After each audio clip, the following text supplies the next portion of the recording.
अस्सलामु अलैकुम वरहमतुल्लाहि वबरकातुहू। उम्मीद करता हूँ आप सारे लोग सारे दोस्त खैर आफियत से होंगे इंशाल्लाह। तो आज हम फिर से एक आपकी खिदमत में नई वीडियो लेकर हाजिर हुए हैं, जिसमें उन्होंने अपनी रिसर्च के मुताबिक बताया है। उन्होंने जिस तरीके से अपनी वीडियो में रिसर्च की है, उन्होंने अपनी वीडियो में बताया कि इस्लाम दुनिया में इतनी तेज़ी से क्यों फैल रहा है। अब मुझे ये तो नहीं पता वो मुस्लिम है या नॉन मुस्लिम है, लेकिन उनकी अपनी रिसर्च है, तो देखते हैं वीडियो में क्या बताते हैं इंशाल्लाह। और उसके बाद में हम अपनी राय पेश करेंगे और मिलती है वीडियो के लास्ट में। तो चलिए वीडियो को स्टार्ट करते हैं। पिछले कुछ दिनों में आपने जरूर देखा होगा कुछ फेमस लोग जिनका कहीं ना कहीं एक अच्छा सोशल इंपैक्ट रहा, लोग उन्हें जानते थे, फॉलो करते थे, लेकिन न्यूज आई कि उन लोगों ने इस्लाम कबूल कर लिया। जैसे कि ब्रिटेन की अल्फ्रेड विलियम बेस्ट कंपनी के मालिक बिलियनियर अल्फी बेस्ट, ब्राजील के फेमस फाइटर नेसिमेंटो, रशिया के ऑर्थोडॉक्स चर्च के पादरी, अमेरिका के famous rapper डर्क Derek, famous internet celebrity Andrew Tate, Vivian Dsena, हिलेरियन हैगी, इंडियन यूट्यूबर परम सिंह। इतने ज्यादा नाम है कि बता पाना मुश्किल है। लेकिन एक सवाल आता है कि इस्लाम में ऐसा क्या है कि लोग इतनी तेजी से मुसलमान हो रहे हैं, दूसरे धर्मों को छोड़कर इस्लाम अपना रहे हैं। जबकि अगर देखा जाए तो एक ऐसा टाइम भी चल रहा है जिसमें इस्लामोफोबिया भी अपने चरम पे है, लेकिन फिर भी लोग, और वो भी इंटेलेक्चुअल पीपल, बाकी धर्म के कंपैरिजन में इस्लाम को ज्यादा इंपॉर्टेंस दे रहे हैं। आज की इस वीडियो में हम जानने की कोशिश करेंगे कि इस्लाम दुनिया का फास्टेस्ट ग्रोइंग रिलीजन क्यों है। इस वक्त पूरी दुनिया की पॉपुलेशन 8 बिलियन मार्क को क्रॉस कर गई, जिसमें Christian 31.11%, Muslim 24.9%, secular, non religious, agnostic, atheist, इन सब की पॉपुलेशन 15.58%, हिंदू 15.16% और बाकी बचे 13.25% में सभी रिलीजन आते हैं। दुनिया में पहली सबसे बड़ी मुस्लिम पॉपुलेशन इंडोनेशिया में रहती है, दूसरी पाकिस्तान में और तीसरी इंडिया में। तो स्टडी के मुताबिक 2050 तक इंडिया दुनिया का सबसे बड़ा मुस्लिम पॉपुलेशन वाला देश होगा। लेकिन अगर आप वर्ल्ड वाइड देखते हैं तो इस्लाम का ग्राफ लगातार तेजी से आगे बढ़ रहा और साल 2050-2060 तक इस्लाम दुनिया का सबसे बड़ा रिलीजन बन जाएगा। Japan, Europe, France, America, India जैसे कई देशों में इस्लाम सबसे तेजी से आगे बढ़ने वाला धर्म बन गया है। तो अब सवाल आता है कि आखिर इस्लाम इतनी तेजी से क्यों आगे बढ़ रहा है। तो इसका पहला रीजन जो हमेशा से बताया गया कि मुसलमानों में फर्टिलिटी रेट बहुत ज्यादा है, बाकी रिलीजन के कंपैरिजन में मुसलमान ज्यादा बच्चे पैदा करते हैं। यही वजह है कि मुसलमान तेजी से आगे बढ़ रहे हैं। जबकि सेंट्रल हेल्थ मिनिस्ट्री के सर्वे के मुताबिक मुसलमानों के बीच फर्टिलिटी रेट भी कम हुआ है। दूसरा रीजन, दूसरे धर्म के लोग तेजी से इस्लाम की तरफ अट्रैक्ट हो रहे हैं। पर डे कहीं ना कहीं से न्यूज आती है किसी फेमस इंडिविजुअल ने इस्लाम धर्म अपना लिया। कहीं कोई फेमस बिलियनियर होता है, तो कभी कोई फेमस फाइटर, तो कभी कोई फेमस रैपर, सेलिब्रिटी। ये उन लोगों की खबरें होती है जो कहीं ना कहीं फेमस होते हैं, लोग उन्हें फॉलो करते हैं। लेकिन ऐसे भी बहुत से लोग हैं जो इस्लाम अपना तो रहे हैं, लेकिन आम लोग होने की वजह से उन्हें सोशल मीडिया पर या न्यूज पोर्टल पर जगह ही नहीं मिल पाती। एक मोटा मोटा आंकड़ा आपको बताते हैं। द न्यूयॉर्क टाइम के मुताबिक अमेरिका के टोटल मुस्लिम पॉपुलेशन में 25% कन्वर्टेड मुस्लिम है और एक एस्टिमेट के हिसाब से करीब 20,000 से ज्यादा अमेरिकी हर साल इस्लाम कबूल कर लेते हैं। इसी तरह ब्रिटेन में करीब 6,000 लोग इस्लाम धर्म में शामिल हो जाते हैं। जापान भी एक ऐसा देश है जहां लोग तेजी से इस्लाम की तरफ आ रहे हैं। वसेदा यूनिवर्सिटी के अकॉर्डिंग पिछले 10 सालों में जापान में मुसलमानों की आबादी डबल से भी ज्यादा हो गई, जिसमें करीब 50,000 से ज्यादा जापानी लोगों ने इस्लाम कबूल कर लिया। और अभी हाल ही में एक रिपोर्ट आई जिसमें बताया गया कि दुनिया में मुस्लिम पॉपुलेशन 2 बिलियन मार्क को क्रॉस कर गई, जिसमें एक बड़ा नंबर कन्वर्टेड मुस्लिम का है। अब सवाल आता है कि आखिर लोग इस्लाम में कन्वर्ट क्यों हो रहे हैं, ऐसा क्या है इस्लाम में। तो इसका कोई एक जवाब नहीं। इस्लाम कबूल करने वाले लोगों से जब पूछा गया कि आपने इस्लाम क्यों कबूल किया, तो ज्यादातर लोगों ने अलग अलग रीजन बताया। लेकिन एक जो कॉमन रीजन देखा गया वो था कि जब कोई नॉन मुस्लिम किसी ऐसे मुस्लिम के कांटेक्ट में आया जो एक्चुअल मुस्लिम था, इस्लाम के बेसिक्स को फॉलो करता था, तो उसे देख के वो उसकी तरफ अट्रैक्ट होते और इस्लाम के बारे में जानने की कोशिश करते, जिसमें कुछ ऐसी चीजें उन्हें मालूम चलती जो एक नॉन मुस्लिम के लिए बड़ी सरप्राइज होती। For example social equality. बाकी धर्मों में देखा जाता है कि एक इंसान को दूसरे इंसान के आगे काफी नीचा दिखाया गया। जैसे इंडिया में जातियों में बांट दिया गया, उसमें भी कैटेगरी बना दी गई और सबसे कमजोर कास्ट कैटेगरी को शूद्र बताया गया। ऊंची कास्ट के लोग उन्हें अछूत मानते, उनके हाथ का पानी तक नहीं पीते। इसी तरह दूसरे धर्मों में काले गोरे इंसान को लेकर डिस्क्रिमिनेट किया गया, काले लोगों को गुलाम बना लिया जाता, उनकी पिटाई भी होती और उनसे जानवरों की तरह काम भी लिया जाता। ऐसे में जब कोई नॉन मुस्लिम जिसे सोशल जस्टिस नहीं दिया गया था, उसने इस्लाम को पढ़ा और पाया कि प्रॉफिट ऑफ इस्लाम ने किसी बिलाल नाम के काले गुलाम को न सिर्फ आजादी दिलाई, बल्कि आजादी के साथ साथ बाकी मुसलमानों के आगे बिलाल को काबे की छत पर अजान कहने के लिए खड़ा कर दिया। इसके अलावा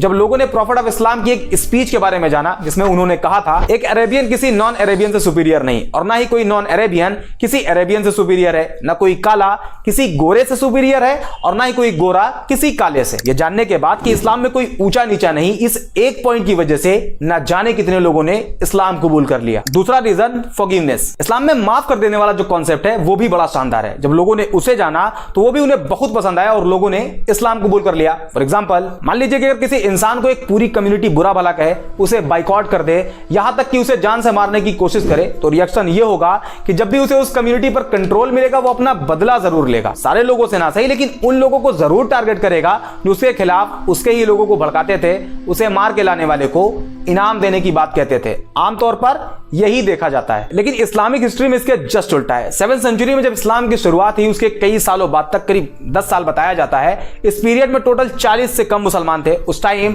अरब के जो पावरफुल लोग थे वो मुसलमानों को परेशान करते, प्रॉफिट ऑफ इस्लाम को जान से मारने की प्लानिंग करते, उन्हें जान से मार देने वाले को इनाम देने का वादा करते। यहां तक कि उस टाइम जितने मुसलमान थे उन सभी का सोशल बाइकआउट कर दिया गया और 3 साल तक अबी तालिब नाम की एक पहाड़ी पर कैद कर दिया गया। और मक्का के सरदारों ने यह अनाउंस कर दिया कि कोई भी मुसलमानों को कोई सामान न बेचे और अगर कोई ऐसा करता है तो उसे भी नहीं छोड़ा जाएगा। 3 साल बाद बाइकआउट पीरियड खत्म हुआ, लेकिन मक्का के लोग मुसलमानों को अभी भी टारगेट करते। सिचुएशन को देखते हुए 622 ईडी में मुसलमानों को मक्का से मदीना की तरफ जाने के लिए कहा गया, जिसे इस्लामिक हिस्ट्री में हिजरत कहा जाता है। हिजरत मींस माइग्रेशन। मुसलमान मक्का छोड़कर मदीना चले गए। उस टाइम मदीना को यसरब कहा जाता था, लेकिन मक्का के सरदारों का मानना था कि इस्लाम को पूरी तरह से अगर खत्म करना है तो उसके लिए सारे मुसलमानों को कत्ल कर दिया जाए। इसी इंटेंशन के साथ मुसलमान और मक्का के सरदारों की फौज के बीच पहली जंग लड़ी गई, जिसे जंगे बद्र कहा जाता है। इस जंग में मुसलमानों की जीत हुई और इसी हार का बदला लेने के लिए एक बार फिर मक्का के सरदारों की फौज निकली और इस्लाम की दूसरी जंग लड़ी गई, जिसे जंगे उहूद कहा जाता है। लेकिन 10 साल बाद जो मुसलमान मक्का छोड़कर मदीना चले गए थे वो एक मजबूत ताकत बनकर मक्का में वापसी करते हैं। उस टाइम मक्का के उन सरदारों में यह डर फैल गया कि हमने तो मुसलमानों को बहुत टॉर्चर किया है, प्रॉफिट ऑफ इस्लाम को जान से मारने की कोशिश करी है, आज मुसलमान हमसे ज्यादा पावरफुल हैं और अब वो हमें नहीं छोड़ेंगे। इस डर से बहुत से लोगों ने सरेंडर कर दिया और बहुत से लोग मक्का छोड़कर भाग गए। लेकिन जब प्रॉफिट ऑफ इस्लाम ने अपनी बात कहनी शुरू करी तो लोगों ने जो सोच रखा था वो उसके जस्ट उल्टा था और एक पब्लिक अनाउंसमेंट करी गई कि जिन जिन लोगों ने मुसलमानों को परेशान किया था, मुसलमानों को मारा था, मक्का छोड़कर मदीना जाने के लिए मजबूर किया था, उन सभी को माफ किया जाता है। ये एक सेंटेंस इतना इफेक्टिव साबित हुआ कि जो पहले इस्लाम को खत्म करना चाहते थे उन सभी ने इस्लाम कबूल कर लिया। और आज भी इसका इंपैक्ट इतना ज्यादा है कि जब कोई नॉन मुस्लिम इस्लाम के इस चैप्टर को पढ़ता है तो इस्लाम की तरफ अट्रैक्ट होता है। तीसरा और सबसे बड़ा रीजन है बिहेवियर। आज सोशल मीडिया पर इस्लाम की जिस इमेज को प्रेजेंट किया जा रहा है वो इस्लाम की रियलिटी नहीं। हालांकि मैं ये भी क्लेम नहीं कर रहा कि इस्लामिक बेसिक्स के अकॉर्डिंग सारे मुसलमानों का बिहेव अच्छा है। इस्लाम तो कहता है कि शराब पीना हराम है और शराब सभी बुराइयों की मां है, लेकिन फिर भी आज का मुसलमान शराब के ठेकों की लाइन में आपको लगा हुआ दिखाई देगा। बट अनदर हैंड कुछ मुस्लिम्स ऐसे भी हैं जिनका behave as it is Islamic basics के हिसाब से आज भी है। फॉर एग्जाम्पल, इस्लाम अपने मानने वालों को कहता है कि अगर तुम्हारे घर में एक रोटी हो और तुम्हारा पड़ोसी भूखा हो तो तुम्हारे लिए जरूरी है कि उसमें से आधी रोटी अपने पड़ोसी को दो।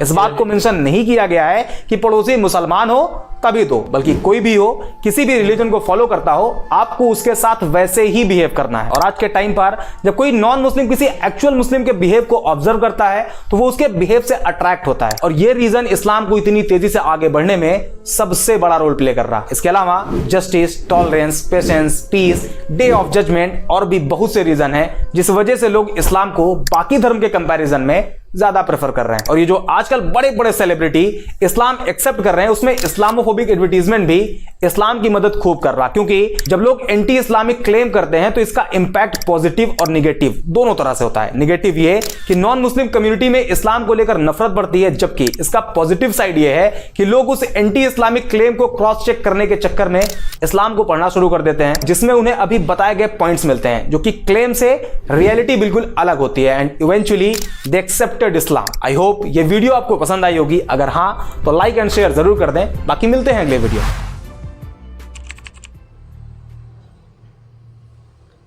तो उम्मीद करता हूँ दोस्तों आपको आज ये वीडियो बहुत ज़्यादा पसंद आई होगी। आप कोई भी रिलीजन से है लेकिन आपको ये वीडियो ज़रूर अच्छी लगेगी इंशाल्लाह, क्योंकि हमारे इस्लाम नहीं सिखाता किसी को हम किसी को सताएं। ठीक है, अगर हमारे इस्लाम ये सिखाता कि अगर हमारा पड़ोसी भूखा है तो अगर हमारे पास एक रोटी है तो हम उसमें से आधी अपने पड़ोसी को खिलाएं और आधी हम खाएं।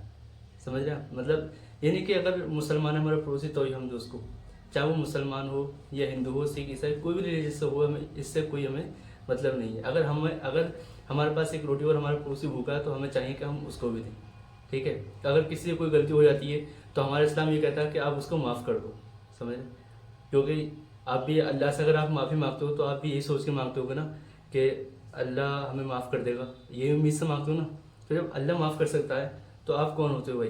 तो हमारा इस्लाम यही सिखाता है, अगर आपके साथ कोई कैसा भी व्यवहार कर रहा है लेकिन आप उसको, अगर वो आपसे माफ़ी मांगता है तो आप उसको माफ़ कर दो, समझ रहे? तो ये हमारे इस्लाम की रियलिटी है। अल्हम्दुलिल्लाह मुझे फ़ख्र है कि मैं मुसलमान हूँ, माशाल्लाह। तो उम्मीद करता हूँ कि आपको वीडियो पसंद आई होगी और आप अपनी राय के साथ कमेंट में कर सकते हैं। कोई भी बात हो आप कमेंट में बताएं इंशाल्लाह। आपको वीडियो कैसे लगी आप ये भी कमेंट में बताएं। तो मिलते हैं नेक्स्ट वीडियो में, जब तक के लिए अल्लाह हाफिज़, अस्सलामु अलैकुम वरहमतुल्लाहि वबरकातुहू।